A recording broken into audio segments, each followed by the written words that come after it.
أعوذ بالله من الشيطان الرجيم. بسم الله الرحمن الرحيم. للرجال نصيب مما ترك الوالدان والأقربون وللنساء نصيب مما ترك الوالدان والأقربون مما قل منه أو كثر نصيبا مفروضا. للرجال نصيب مما ترك الوالدان. سورة النساء آیات نمبر 9. للرجال نارینو لره نصیب پوره حصه ده مما د هغه څه ترک الوالدان چې مور او پلار پرې ایښي، والاقربون او خپلوانو پرې ایښي، وللنساء او ښځو لره نصیب حصه ده مما د هغه څه ترک الوالدان چې مور او پلار پرې ایښي، والاقربون او قریبانو پرې ایښي، مما د هغه څه قل کلجب منه د هغه څه او کثر کډیر نصیبا مفروضا حصه د مفروضا مقرر. د دې آیات د مخکنیو آیاتو سره مناسبت دا دی چې د دې صورت د شروع څخه د انسانانو د حقوقو یو پر بل باندې تفصیلی یادونه روانه. نو د دې څخه کې آیات کې هم د یتیمانو د اموالو په ارتباط خبره وسوله، او دلته هم دا دی د ښځو او د یتیمانو او د عام انسانانو د حقوقو په ارتباط یادونه کې چې دا د میراث یو آیات دی. د دې آیات په شان نزول کې را نقل کړي دي چې یو صحابي چې اوس ابن ثابت نومې دی رضی الله عنه دا وفات شو. دا وفات کېدلو څخه وروسته د یو کوروالا دوی لونی او یو کوچنی زوی پاتې شو. د جاهلیت د زمانې یو رواج و. دا د جاهلیت د زمانې رواج دا و چې دوی داسې یو قانون وضع کړی و چې میراث یوازې هغه څوک وړلی شي چې هغه پر آس باندې سورلي کوای شي او هغه په جنگ کې مقابله کوي. د دې قانون په وضع باندې دوی یتیمان چې نابالغ و دا د میراث ایستلی و. کاغو کار خبره ده چې په میراث کې شرکت نشي کوي، او بل یې ښځې هم ځینې ایستلی وې ځکه چې دا مشکاره خبره ده چې هغه په دې جنگ شرکت نشي کوي. نو میراث یوازې هغه کسانو ته ورپاته کېدی چې هغوی په جنگ کې شرکت کولای شوی او نارینه وای. نو د هغه قانون مطابق دغه اوس ابن ثابت رضی الله عنه دا کا زامن راولاړ شول. نو د ټول مال یو کور والا یې ورته وویل چې تاسو دغه مال د دوړي دا د دوی لونی دي د دغه سره هم تاسو نکاح وکړئ تر څو چې د هغوی سرپرستی هم ستاسو په غاړه او زه د مشکلاتو سره بېغمه شم. نو هغوی د دې څخه هم انکار وکړ.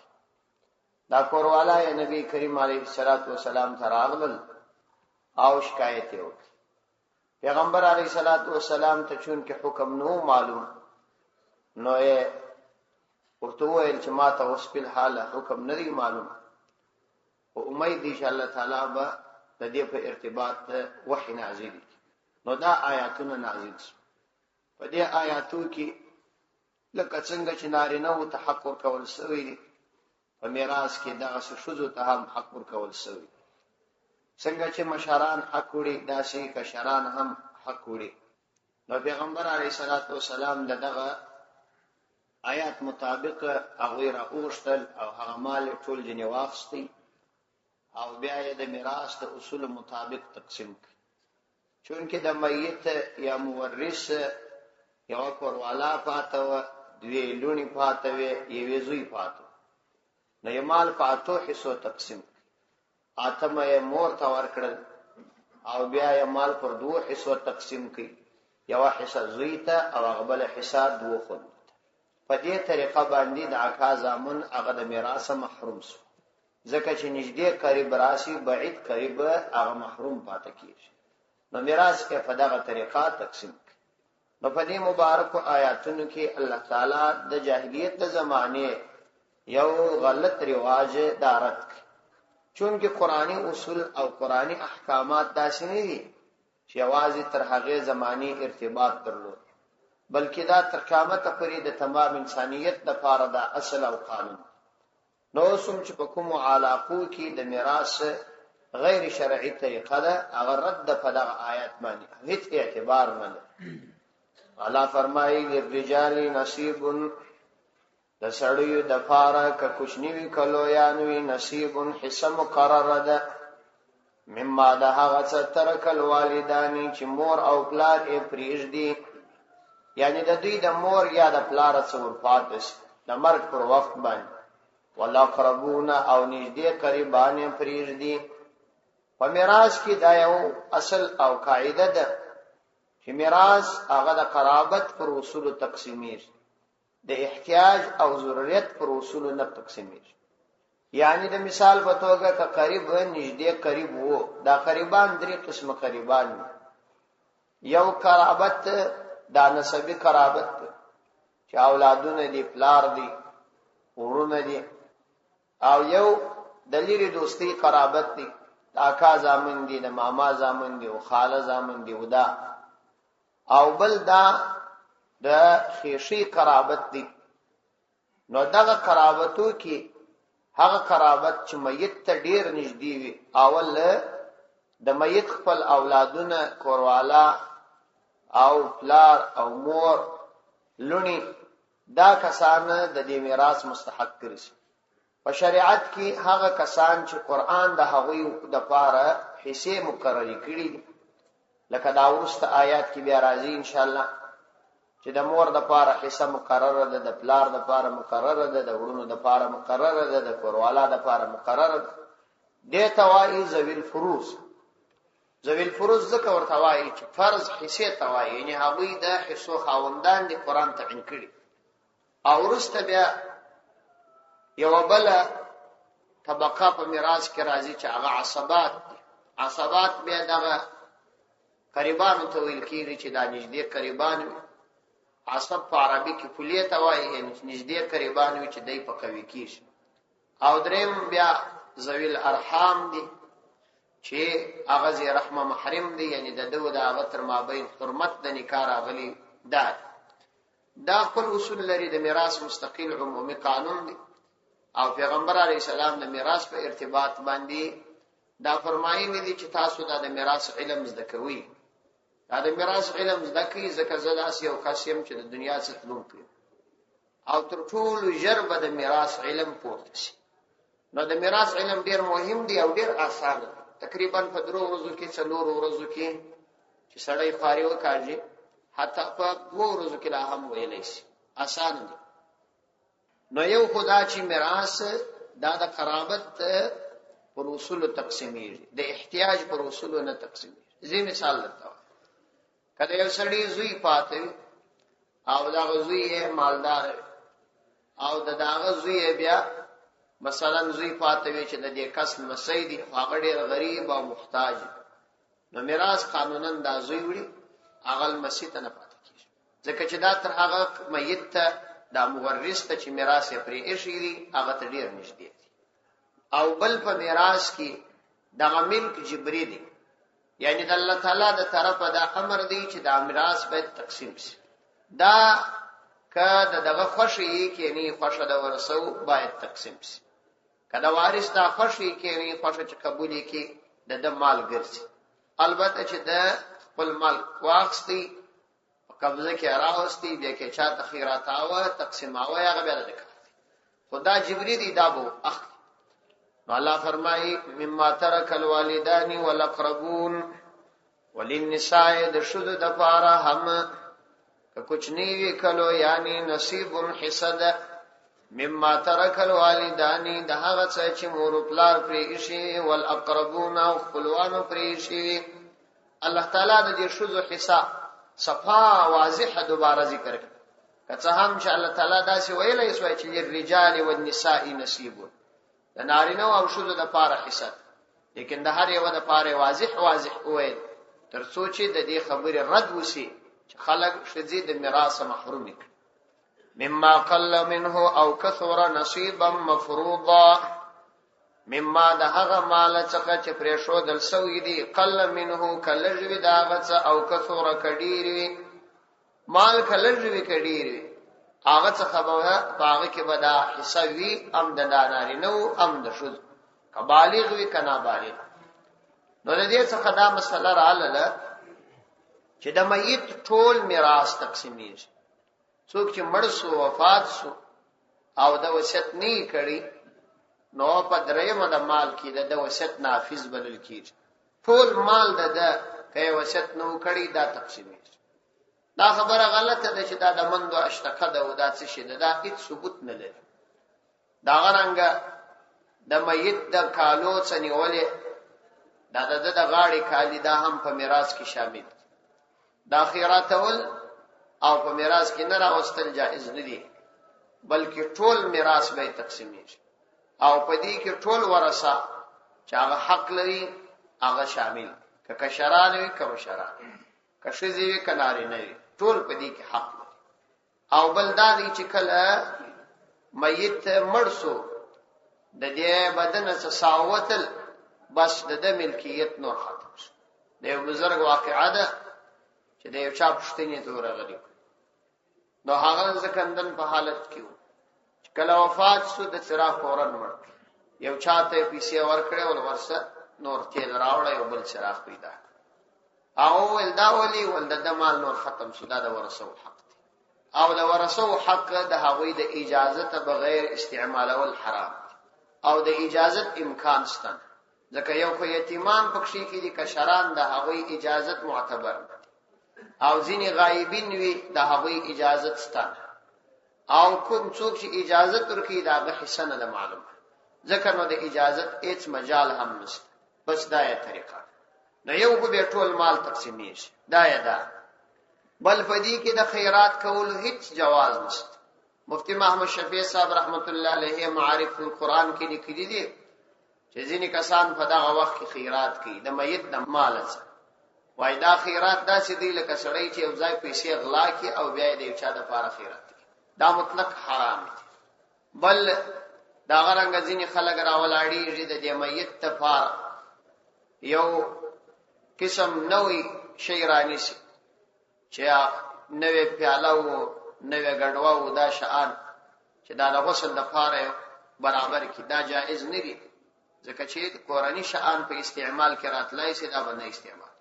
په ځینو علاقو کې دا رواج دی چې پر دې مړي سربیره یو ټوکر اوار کې در قبرستان چې وړي پر هغه باندې د آیات کرسي و دا شان لیکلي، نو دا رانیسي، دا د کفن څخه نه شمیرل کېږي، دا جایز نه دي، حرام دی.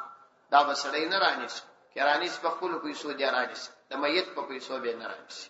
دا ځینې کسان مسله د دې کفن څخه بالابود راوباسي، کفن چې ورانه وي د میت دپاره بیا یو څه مسله ورڅه جوړي. په ځینو علاقو کې دا رواج دی، بیا چې کله هلته لمونځ ورکوي هغه مسله امام تور کوي، دا جایز نه ده، دا د میت په میراث کې راځي، دا د نورو حق دی، دا روانه ده، جایز نه ده. مفتی محمد شفیع صاحب صراحتا دا مسائل لیکلي دي. او ځینې کسان بیا راولاړېږي هغه بیا میلمانه راولي، مطلقا حرام دي میلمنو ته ډوډۍ د میت د مال څخه ورکول. میت ولاړی اوس دا د ورثو مال، که ته وایې چې ما اجازت کړي دي نو یتیمان کشران سته د هغوی اجازت معتبر نه، ځینې کسان غائب وي د هغوی اجازت معتبر نه، ستا اجازت ځکه نه دی معتبر چې ستا حصه نه ده متعین، ځکه نو دا جایز نه ده. ځینې خلک چې میلمانه راولي د هغوی دپاره د ډوډیو انتظام کوي، دا هېڅ جواز نه لري. بیا د دې دپاره درېیمه و څلرمه و پنځمه و اوومه و لومړی اختر و، دا به تر دغه لا پسې اشد حرام، ځکه هغوی په حرامه طریقه د خیر کار کوي، یعنی دوی 12مه او یا د مثال په توګه 40مه یا اوومه یا لومړی اختر د دینداري په خاطر باندې کوي، حالانکه دینداري نه ده، دا صریح بدعت دی او د بدعت دپاره بیا حرام کارونه کوي، نو دا نیکي برباد ګناه لازم ده. د دې څه ځان ساتل پکار. زموږ او ستاسو په علاقو کې بیا دا رواج دی چې د میت کالي دا اسې یو چاته ورکوي، دا جایز نه ده، دا د ټولو ورثو حق دی. دا باید د ټولو ورثو تر مابین تقسیم شي. بیا که هغه یو چاته د میت د طرفه خیراتول مخکې روانه ده چې دوی د میت کالی واخلي او یو چاته یې دغسې ورکړي، حتی یوه تڼۍ ورکول هم جایز نه. او چې د بدن څخه دا روح ووتي بیا د میت ملکیت نور ختم دی، په هیڅ شي کې د یوه نور ملکیت نه لري. نو الله فرمایي مما قل منه او کثر، که لږ وي که ډېر وي، دا ټول بس میراث دی او د ټولو په دې کې حق دی، هیڅ چاته د دې اعتبار نشته. او الله فرمایي نصیبا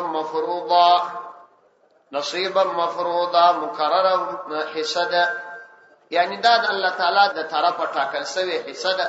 په دې کې تغییر تبدیل ترمیم کمی او بیشي دا نسب شرات للی څنګه چې الله تعالی ویلي دي هغسې به وي، هغسې به ورکول کېږي. نو زموږ او ستاسو په علاقو کې په ځینو علاقو کې د میراث مسله، خصوصا دا په ښارو کې په صحراو کې د میراث مسله انتهایی سخته د پامه غورځېدلې. ځینې خلک بزرګي کوي، تقوا کوي، لیکن بیچارهګان په دومره لویو ګناهو کې واقع چې هغه تقوا مقوا ګرده په ختم شي، د سړي ټول اعمال په برباد شي. حدیث کې راځي لا ورع کلکف، تر ټولو لوی نیکي دا د سړي د ګناه ځان وساتي. هیڅ د نیکي بل عبادت دی نه کوي، فقط دا فرایض دي کوي، د ګناه ځان ساتي. دا تر هغه لوی ولی دي چې نفلونه او عبادت یې شروع کړي خو د نورو حقوق نه ادا کوي. دا تر هغه لوی ولی. نو اوس یو خو دا مسله ده چې څوک وفات سي، دا میراث چې د دی وفات شو دا د نورو حق دی. په دې کې د یتیمانو حق دی، په دې کې د ښځو حق دی، په دې کې د غایبینو حق دی. د دغه وخت څخه چې د بدنه ساه ووتل دا د نورو حق دی. ځینې کسان په کلونو دا مال نه تقسیموي. په دې کې د یتیمانو مال راځي، بې ځایه مصرف راځي، په غلطو طریقو باندې مصرفېږي، په ودونو کې په میلمنو باندې. نو دا حرام عمل دی. ما خپل د یو بزرګ حالات لیدلی دي، اخښې وفات شو، نو د خور ورته ناسته، هغه ته ورغلی پوښتنې ته، لیکن د خور پر دغه کوربچو پر دغه غالۍ نه دی کښېنستی، هلته ډېرې پر وچه مځکه ورته کښېنستی، دعا یې ورته وکړه او دا یې ورته ویل چې په دې کې د یتیمانو حق دی او ستا د اجازت مطابق دا اجازت معتبر نه. نو دا ډېره مهمه مسله ده. بس موږ او تاسو ګوري ډېر کسان په بزرګۍ هم یو څه فخر کوو، کله عمرو ته روان یو، کله نور کارونه کوو، کله خیراتونه کوو، په سپیاول کې هم ولاړ یو، لیکن ډېرو مسایلو کې په ډېر لوی تاوان کې واقع. اول دا د میراث مسله ده. یو څوک وفات شي، 4-5 وروڼه دي، 6 وروڼه دي، دا په دې کور کې اوسېږي، کشران هم پکې، دا د دې ټولو در مابین مشترک مال، د دغه کشرانو مال تقسیمېږي، تقسیم سوی نه دی، دا مصرفېږي بې ځایه. واسطه میلمانه راولي، خو د دې مشترک کور څخه ته دا ډوډۍ ور برابره. آشه په دې کې د یتیمانو حق دی، دې کې د ښځو حق دی، د ګردو حق دی. دا چې ته استعمالوې تا د دوی څه اجازت اخیستې دي، بیا د دې اجازت معتبر کړه. بیا کېدلی شي د هغوی اجازت نه وي، بطیب نفس نه وي، د شرم په خاطر به تا ته اجازت درکړي، هغه کله معتبر. نو اول د واره خو په حرام کې چې سړی مبتلا وي، هغه د الله ولی نشي جوړېدلی. د الله تعالی د ولایت لپاره شرط دا دی چې سړی به د حرامو څخه ځان ساتي، د ګناهونو نه به ځان ساتي.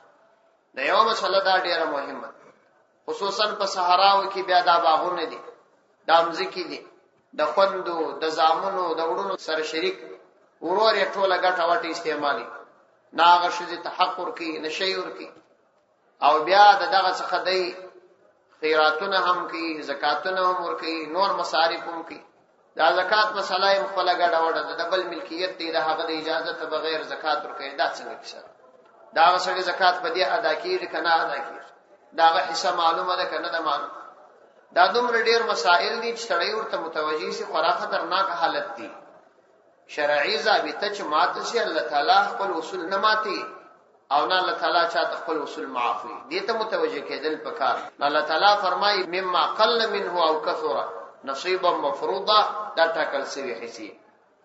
واذا حضر القسمه اولو القربى واليتامى والمساكين، او کله چې حاضر شي القسمه قسمت لرا اولو القربى قریبان، والیتاما او یتیمان، والمساکین او مساکین، فارزقوهم تاسو هغوی ته رزق ورکئ منه د دا میراث څخه وقولوا لهم قولا معروفا او وایس لهم هغوی لره قولا معروفا بهترین خبره. ما وویل چې قریبان دوه قسم دي، یو هغه قریبان دي چې هغه په میراث کې حق ولري او ځینې بیا نه لري. نو کله چې میراث تقسیمیږي نو یتیمان او مساکین او اول القربا نور قریبان دا حاضر دي. نو ځینې کسان په دې کې د شرعي قانون مطابق میراث نشي وړای او فقرا او مساکین د دې لپاره راغلي چې شی یوس. نو د هغوی لپاره الله تعالی فرمایي چې تاسو بیا د خپل حصو څخه، یعنی چې میراث تقسیم شي تاسو خپل حصے ورسېږي، بیا د هغوی سره احسان وکړئ. هغه قریبان چې حصہ نه دا وړي هغه سره څه کومک وکړي. هغه خلک چې مساکین وي یا یتیمان وي حصہ نه وړي دا هغوی سره تاسو څه کومک وکړئ، دا هغه څه مو پرېږدئ د خپل حصے. یعنی بالغ سړی ته چې خپل حصہ تقسیم شو په تقسیم کې ورغله بالغ وي نو هغه کولای شي چې د خپل مال څخه خیرات وکړي. البته د یتیمانو د مال جایز نه دي، که کشران د غایبینو د مال جایز نه دي، او که بیتی نفس نو جایز نه. او که تاسو د مال نه ورکاو نو بیا یې په ډیره ښه خبره باندې جواب قریبانو ته دا وایاست، ځکه هغه په مسائلو علم نه لري چې شرعاً تاسو په دې کې حق نه کېدی، ځکه نو موږ تاسو ته دا در نه کړ. دا شرعي اصول. او د نورو کسانو ته چې مساکین دي هغوی ته دا وویل شي چې زموږ حاجت نه دی په پوره شوی او یا ورکړه شي خو احسان ور باندې وانه چول شي. نو الله تعالی د هغوی د جلجویی او د هغوی د ضرورت د پوره کولو لپاره هم د خپل بندگانو ته دا امر کوي. و اذا حضر القسمت دا استحباب امر، چې کله حاضر شي قسمت ته په وخت د تقسیم د میراث اولو القربا قریبان کوم چې په میراث کې حق نه لري، والیتاما او یتیمان، والمساکین او مساکین، په دې توقع باندې چې شاید دوی ته هم څور کړل شي. نو فرزقوهم تاسو هغوی لره ورکئ منه د مال څخه، یعنی د بالغو کسان دي د خپل حصو څخه ورکئ وروسته در تقسیم. وقولوا لهم قولا معروفا او وایس لهم د دوی لپاره قولا معروفا بهترین خبر، یعنی تاسو د هغوی سره بهترین قول وکړئ. یعنی هغه خبره دا ده چې قریبانو ته وویل شي چې تاسو په دې کې شرعاً حصہ نشته، ځکه نو موږ معذور یو. او مساکینو او فقراو ته که ورکړل شي نو بیا احسان ور باندې وانه چول شي. وليخشى الذين لو تركوا من خلفهم ذرية ضعافا خافوا عليهم فليتقوا الله وليقولوا قولا سديدا. وليخشى الذين اودي بيرجا كسان لو تركوا من خلفهم کچیر هغوی پریږدي من خلفهم خپل شاته ذریه ضعافا ضعیف اولادنا خافوا عليهم دی پاوی باندې بیریږي. فليتقوا الله نودي بيريد الله عز وجل څخه وليقولوا او ودي واي قولا سديدا برابر خبره. الله تعالی د یتیمانو په معامله کې فرمایي چې د یتیمانو په ارتباط باندې انتهایی زیات احتیاط کوي، ځکه دا یتیمان دا ضعیف دي، غریب دي، لارې نه مور نه د سرپرستی څوک نه، د دې په ارتباط باندې ډېر فکرمن اوسېږي. الله تعالی د دې یو داسې اندازه د بیر یادونه کوي چې تاسو د خپل اولادونو په ارتباط باندې څومره فکر کوئ که تاسو نه یاست، او د هغوی په آزار باندې او د هغوی په زیریدلو باندې څومره خواب دي.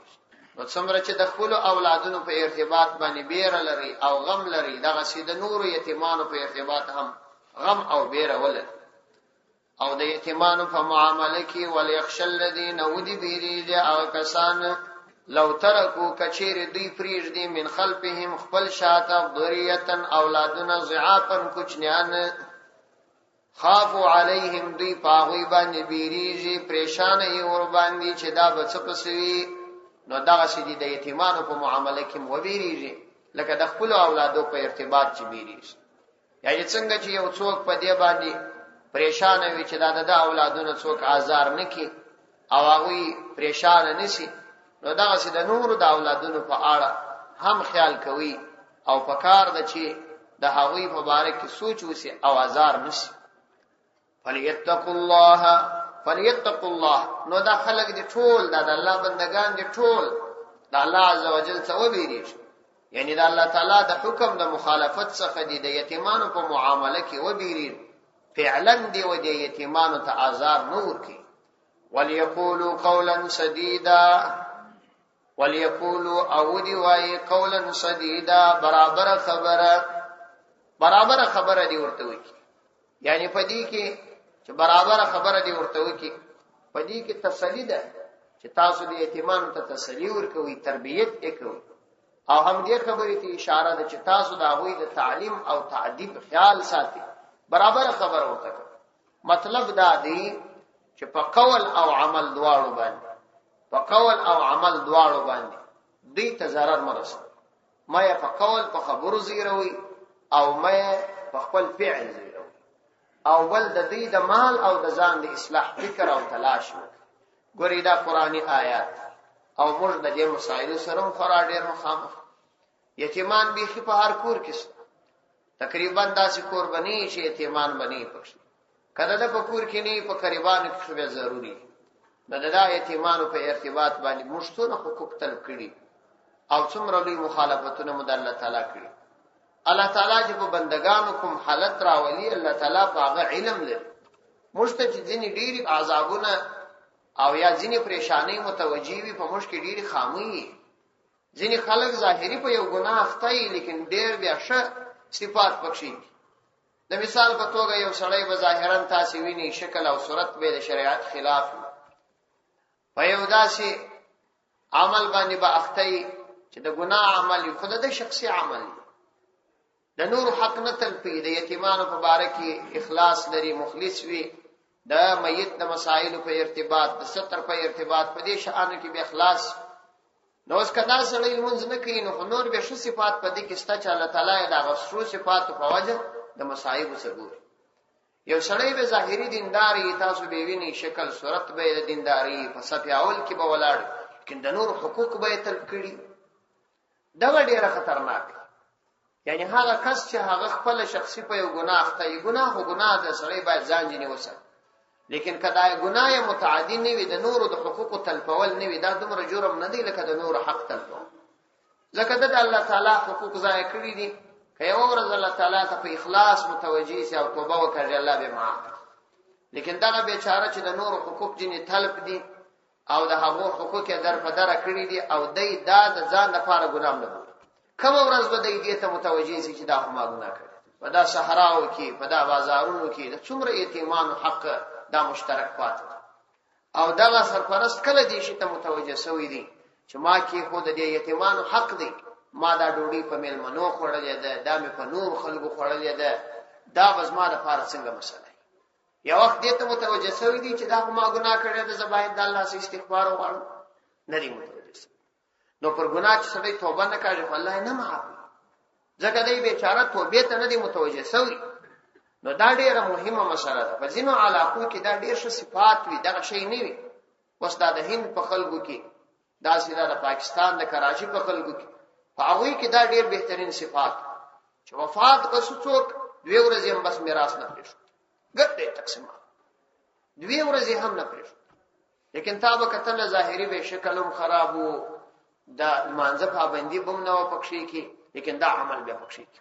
اوس دا څومره بهترین عمل دی سړی کوي.